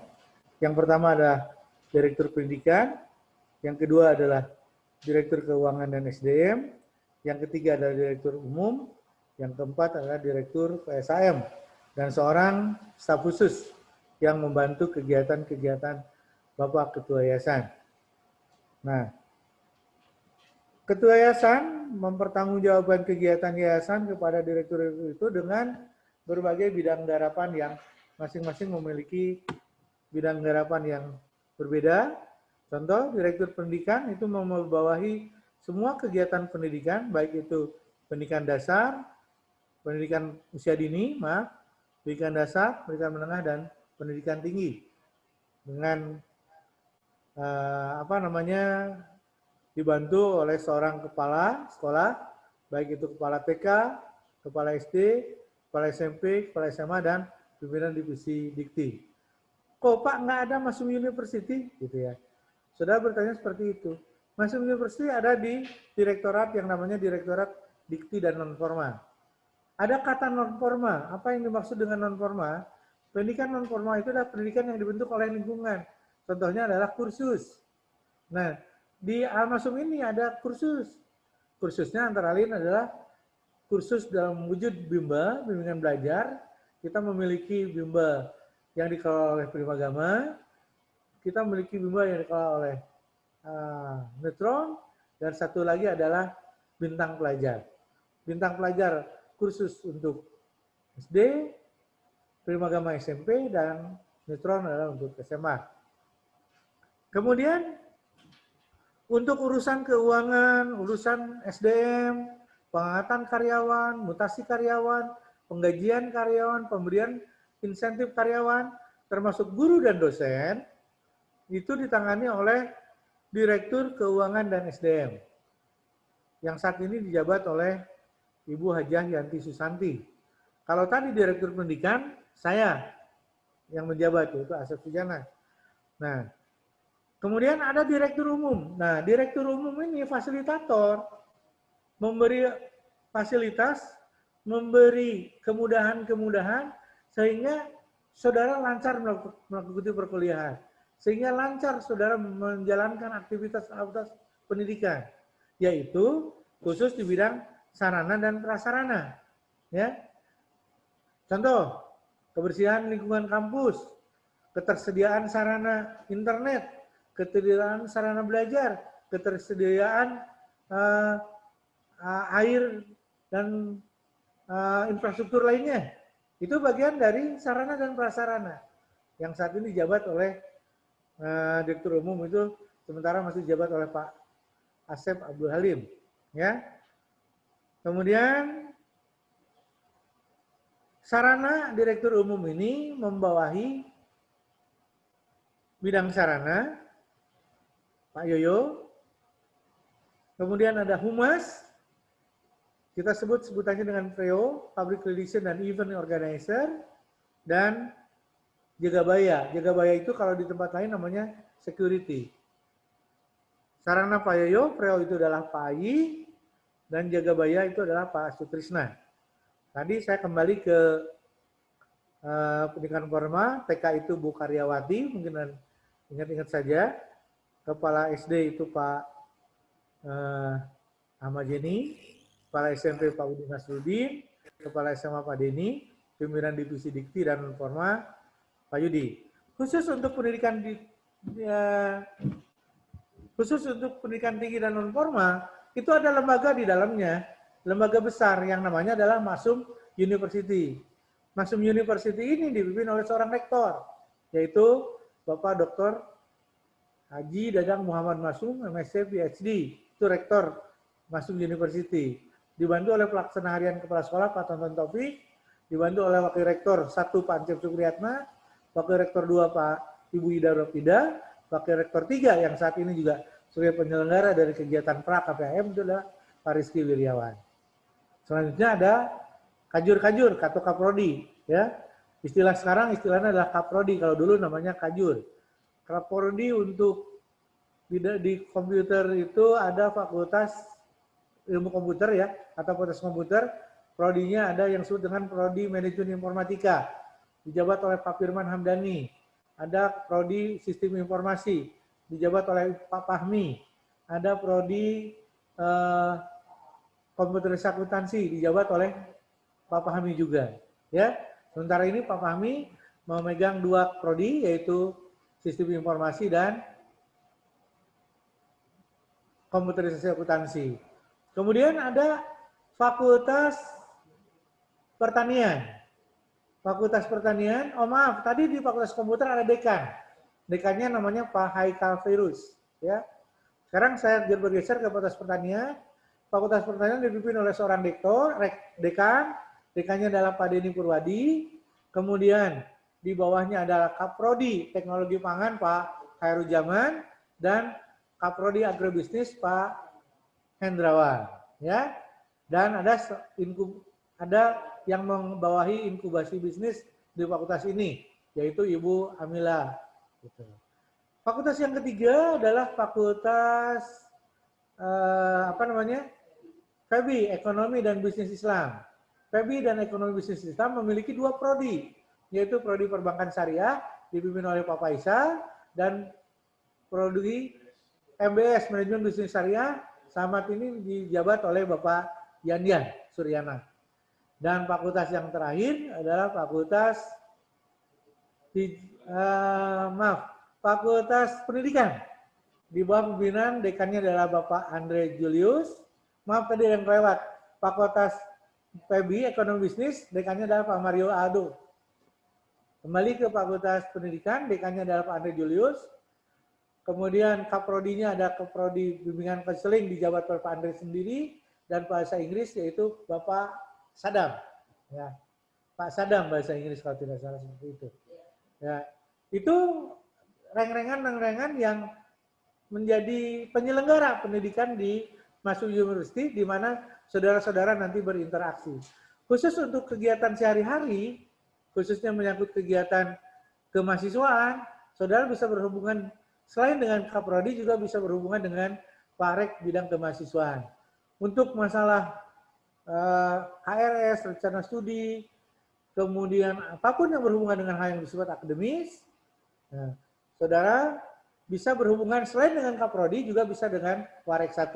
Sementara untuk urusan pembayaran uang kuliah dan lain sebagainya, selain dengan Kaprodi, saudara juga bisa berhubungan dengan Warek kedua atau Warek 2, Ibu Ida. Demikian itu yang bersentuhan dengan Masum University. Tadi disampaikan oleh Pancep, Masum University ini baru 2 tahun berjalan. Awalnya memang dari sekolah tinggi, awalnya lagi dari akademi. Saya ingin cerita sedikit ke belakang. Masum University sebelum menjadi universitas berawal dari akademi, namanya AMIK, Akademi Manajemen Informatika dan Komputer. Hanya menyelenggarakan pendidikan komputer saja. Kemudian dari AMIK ini sudah kurang lebih berapa belas tahun AMIK berjalan, berdiri yang disebut dengan STKOM, Sekolah Tinggi Komputer. Itu kurang lebih 2 tahun berjalan. Setelah STKOM 2 tahun berjalan, berdirilah universitas dengan 4 fakultas dan 8 prodi atau 9 prodi. Ada satu prodi yang terlewat, dan ini baru tahun ini dibuka, yaitu prodi Digital Business. Prodi Digital Business berada di Fakultas Komputer. Ya. Berada di Fakultas Komputer, saat ini keprodinya adalah masih Pak Haikal, masih dijabat oleh Pak Dekan, yaitu Pak Haikal Virus. Begitu. Baik, selanjutnya saya ingin cerita tentang hal spesifik yang ada di Yayasan Al-Masum, yaitu tadi sudah disebut Direktur Umum Pak Asep Abdul Halim, di bawahnya ada Sarana Pak Yoyok, yang memfasilitasi keperluan saudara, baik itu keperluan yang hubungannya dengan akademis maupun hal-hal lain yang di luar akademis. Yang kedua adalah PREO, singkatan dari Public Relations dan Event Organizer, itu dijabat Pak Ayi, itu adalah kegiatan kehumasan. Dan yang terakhir adalah Jagabaya, itu keamanan atau security, dipimpin oleh Pak Sutrisna. Kemudian kita ada fasilitas pendidikan non formal yang melembaga dengan jumlahnya santrinya cukup besar, yaitu PSAM. Pesantren Siswa Al-Masum. Dikatakan pesantren Siswa Al-Masum karena santrinya siswa Al-Masum. Jadi kita tidak menerima santri dari luar. Tidak menerima santri yang bukan berstatus siswa. Jadi santri pesantren Siswa Al-Masum pagi-pagi belajar di sekolah, sore belajar sore dan malam belajar agama. Mereka tinggal di kampus atau tinggal di asrama, terpisah asrama laki-laki dan asrama perempuan. Selama 24 jam, kegiatannya tadi seperti saya jelaskan, pagi-pagi dulu belajar sekolah, sore hari dan malam hari belajar agama, tidak sampai kurang lebih jam 10, subuh kembali belajar agama, pagi kembali ke sekolah untuk belajar sekolah umum. Mereka hari-hari ada di sini dan hanya diizinkan pulang sebulan sekali. Mereka hanya diizinkan pulang sebulan sekali. Kemudian yang terakhir ada fasilitas yang khusus yang dipimpin oleh Pak Cecep Hermawan, namanya Kliti, Klinik, IT, dan kolam renang. Jadi jika saudara-saudara sakit, ya, saudara sebetulnya tidak harus jauh-jauh mencari klinik. Di kampus kita sudah ada klinik tersendiri. Klinik Putri Mandiri yang sekarang berubah nama menjadi Klinik Yayasan Al-Masum. Apakah saudara-saudara bayar masuk klinik? Ya tentunya bayar, hanya ada fasilitas-fasilitas tertentu yang bisa saudara rasakan. Kemudian ada IT yang merancang bagaimana pendaftaran online, bagaimana saudara mengontrak kredit mata kuliah, IT yang merancang bagaimana saudara melakukan kuliah daring, kuliah PJJ, itu dikelola oleh tim IT kita. Nah, Information Technology IT itu, teknologi informatika, bahasa seperti itu. Kemudian ada kolam renang. Kolam renang kita spesifik, khas, khusus, terpisah pria dan wanita.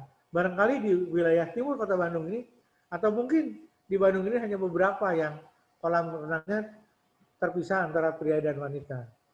Kolam renang kita memiliki nuansa Islam, sehingga perenang laki-laki hanya bisa di tempat laki-laki, perenang perempuan hanya bisa di tempat perempuan. Saudara sekalian, saya ingin coba meneruskan dengan apa yang dinamakan kekhasan yang ada di Masum University. Ya, kekhasan yang utama adalah praktek kerja. Nah, praktek kerja di kita ada dua kelompok. Satu praktek kerja PPL, PAL, dan PKL. Ada yang namanya kuliah kerja nyata. Tapi kuliah kerja nyata hanya untuk fakultas-fakultas sosial, khususnya Fakultas Ekonomi Bisnis Islam. Sementara untuk Fakultas Komputer, KKN tidak ada, yang adalah PKL. Jadi kalau di Fakultas Ekonomi Bisnis Islam, selain ada PKL, ada KKN. PKL-nya dibagi menjadi 3 kelompok, yaitu PPL yang 7 hari, itu semester 2, PPL yang PAL itu 7 hari ya? Oh, PPL 7 hari, itu semester 2. PAL 14 hari, itu semester 4. Dan PKL itu 40 hari di semester 6. Dan kalau yang KKN juga di semester 6, kalau tidak salah seperti itu. Semester 7 ya, kalau KKN. Demikian itu kekhasan yang lain. Pendidikan agama di kita berjenjang selama 6 semester. Sehingga ada orang yang berkata bahwa kalau lulusan Al-Masum itu terampil karena praktek kerjanya banyak dan jujur karena pendidikan keislamannya banyak. Semoga ini juga diikuti dan dilaksanakan oleh saudara-saudara mahasiswa baru sekarang ini. Jadilah mahasiswa yang terampil dan jujur. Nah, sekarang satu lagi. Kami berharap saudara sebagai mahasiswa Al-Masum lulus bukan untuk mencari kerja, tapi lulus untuk bisa menciptakan lapangan kerja. Itu ideal kalau bisa terjadi. Oleh karena itu, yang akan datang pendidikan kewirausahaannya dibagi menjadi beberapa kelompok. Pendidikan kewirausahaan yang dasar, itu lari ke teori. Pendidikan kewirausahaan menengah, itu untuk perancangan bisnis. Dan pendidikan kewirausahaan yang tingkat lanjutan itu berbasis teknologi yang disebut dengan e-commerce gitu. Jadi nantinya lulusannya selain banyak ilmu pengetahuan yang didapat sesuai dengan fakultas yang dikuasai, saudara-saudara juga bisa paham tentang bagaimana ke depan menjadi pengusaha. bagaimana ke depan menjadi seorang pebisnis. Begitu. Idealnya suatu negara yang baik adalah suatu negara yang jumlah wirausahanya banyak. Sebut saja di Indonesia jumlah wirausaha dari tenaga usia yang produktif yang jadi wirausahanya hanya beberapa persen saja, kurang dari 3%. Padahal idealnya suatu negara maju jika usaha produktifnya 7% jadi pengusaha begitu. Usia produktif, saudara, mahasiswa usianya adalah usia produktif. Gitu. Saya kira sementara itu Bapak Moderator atau Ibu MC, bahasa sebelum lanjutkan kalau ada tanya jawab, persilakan untuk tanya jawab. Ya. Mangga, yang mau bertanya bisa langsung atau bisa lewat chat. Silakan. Ingin bertanya mengenai masuk grup bisa, atau mengenai yayasan, ya, atau mengenai kekhasan yang ada di masuk grup. Karena pasti ada yang khas ya, yang membedakan masuk university dengan kampus lain, ya. Silakan yang ingin bertanya. Bisa lewat chat atau bisa langsung aja ya di unmute. Ya, saya mencoba menambahkan Pak Rizky. Tadi saya berbicara saudara diharapkan bisa menjadi seorang pengusaha. Pak, untuk jadi pengusaha kan perlu modal. Modalnya dari mana? Gitu kan? Selama saudara membuat perancangan bisnis yang logis, layak, dan prospektif, insya Allah, gitu kan, kami dari PT BPRSA Masuk akan memberikan kemudahan pinjaman modal, bukan pemberian, pinjaman modal yang dimudahkan kreditnya. Kredit untuk permodalan bisnis yang dijalankan oleh mahasiswa relatif akan lebih mudah diperolehnya. Gitu. Pak, kalau lulusan lulusan masuk university bisa langsung kerja nggak di PT Almasum Group gitu ya? Jawabannya, selama formasi memungkinkan, maka saudara sebagai lulusan dari masuk university akan mendapatkan prioritas untuk mendapatkan pekerjaan di Almasum Group. Begitu. Kurang lebih begitu ya, Pak Rizky. Ada, silakan. Baik, Pak. Silakan. Kalau tidak ada mungkin closing statement saja, Pak ya. Silakan Pak Asep, mungkin ada penutup. Ini ada pertanyaan, Punten mau tanya. Ada pertanyaan ya? Mengenai pembelajaran kami tahun ajaran 2001, apakah full daring atau tidak? Ya, saya jawab ya. Tahun 2021 sampai akhir tahun ini kemungkinan daring full. Ya. Kita nggak tahu kapan pandemi akan berakhir. Kalau besok lusa pandemi yang berakhir dan ada vaksin, ya kita akan belajar tatap muka seperti biasa. Namun melihat keadaan dan melihat pemberitaan bahwa vaksin akan datang justru di Januari ke sana. Oleh karena itu, saya berani barangkali menyatakan dimungkinkan sampai akhir semester ini perkuliahan masih bersifat daring. Jadi kurang lebih antara Januari sampai Februari. Mudah-mudahan sih Desember udah ada vaksinnya sehingga katakanlah Januari kita bisa belajar tatap muka. Kalau di SMP, SMA diprediksi akan selesai sekitar bulan Desember. Itu barangkali pertanyaan. Ya, semoga dari siapa ini? Andi M. Yandika, S1.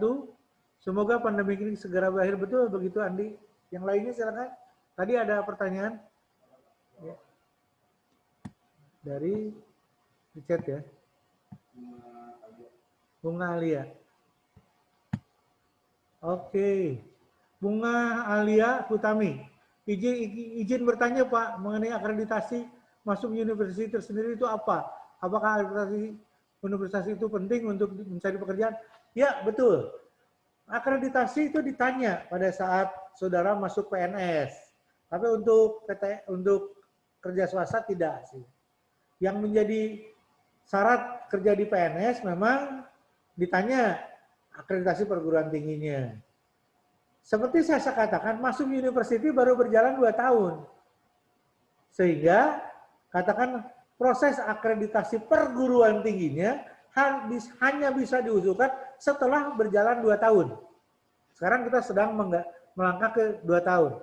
Jadi belum sampai 2 tahun. Setelah 2 tahun baru diajukan. Tapi secara resmi kita sudah mendapatkan izin tetap, izin operasional dari Menteri Ristek dan Dikti pada saat itu.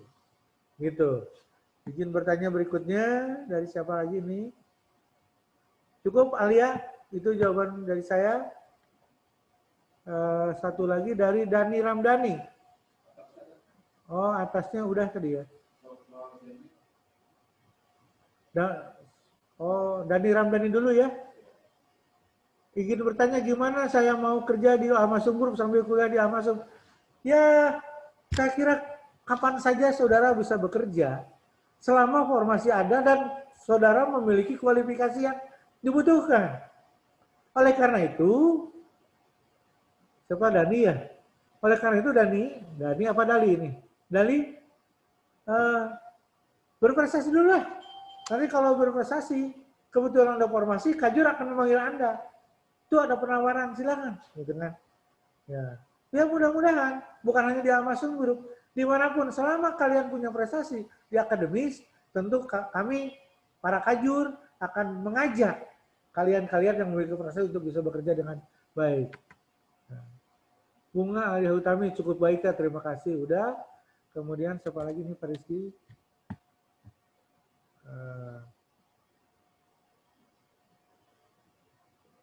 Yuda, izin bertanya Pak, apakah perbedaan mencolok dari Amasum University dengan universitas swasta lainnya?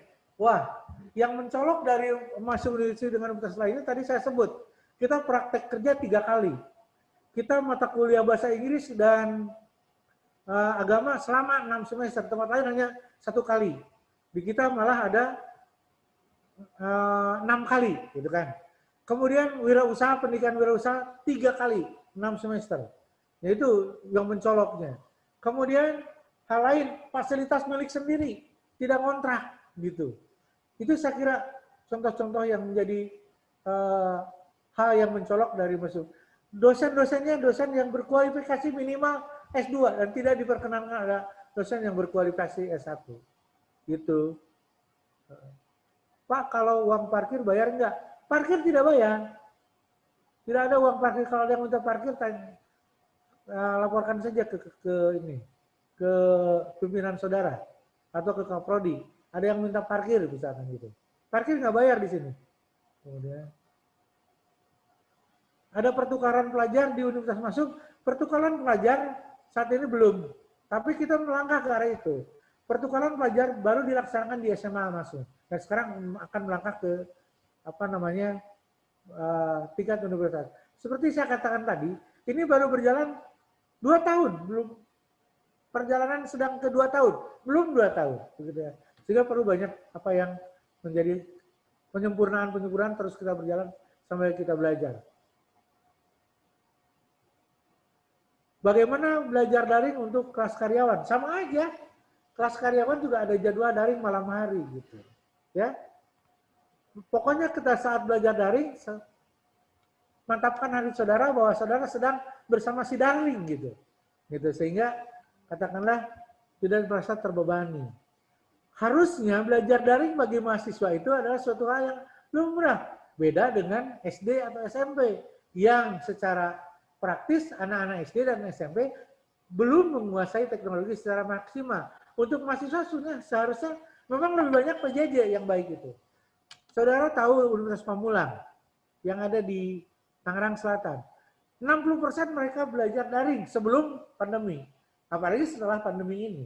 Gitu ya. Kenapa? Karena menganggap bahwa dengan belajar daring, kalian bisa atau saudara bisa belajar di mana saja. Tidak harus di dalam 4 dinding kampus, 4 dinding kelas. Bisa di mana saja. Itu keunggulan dari belajar daring. Dosennya pada baik kan? Pada baik. Itu kayak tadi Pak Encep kan baik. Bagi saudara Pak Rizky juga baik. Senyum kan Pak Rizky itu kelihatan sama kalian. Cara khusus yang bisa aplikasikan, wah banyak sekali guru dosen dan nggak baca dan pertanyaan lain. Maaf Pak, izin bertanya dalam 1 minggu guru M bisa masuk sampai berapa kali ya? Maksimal 5 hari kerja, tapi rata-rata mungkin hanya ya tidak ada yang hanya 4 hari, ada yang 5 hari, tergantung jadwalnya. Kalau mahasiswa awal, karena kan masih padat, mahasiswa baru, biasanya 5 hari full. Kalau tidak salah seperti itu ya Pancep ya. Kalau saya dekat dengan Pancep ini. Kecuali kalau sudah semester 7, semester 8, itu paling sehari atau 2 hari kuliahnya. Ya hari awal-awal mah ya, nah weda, kita baru masuk ya. Berikutnya, kemungkinan pembelajaran tahun baru lewat online. Ya, saya katakan untuk pembelajaran online tahun depan, kita nunggu kebijakan pemerintah menyangkut kapan si corona itu pulang. Corona cepatlah pulang, saya udah bosen belajar daring, kan harus begitu. Tapi saya kira buat mahasiswa harusnya tidak jadi bosan untuk belajar daring. Justru harus suka, karena mahasiswa tingkat pemahaman pada teknologi, tingkat kedewasaan jauh lebih baik dibanding dengan SD, SMP, dan SMA. Yang harus dikhawatirkan adalah belajar daring untuk anak SD dan TK.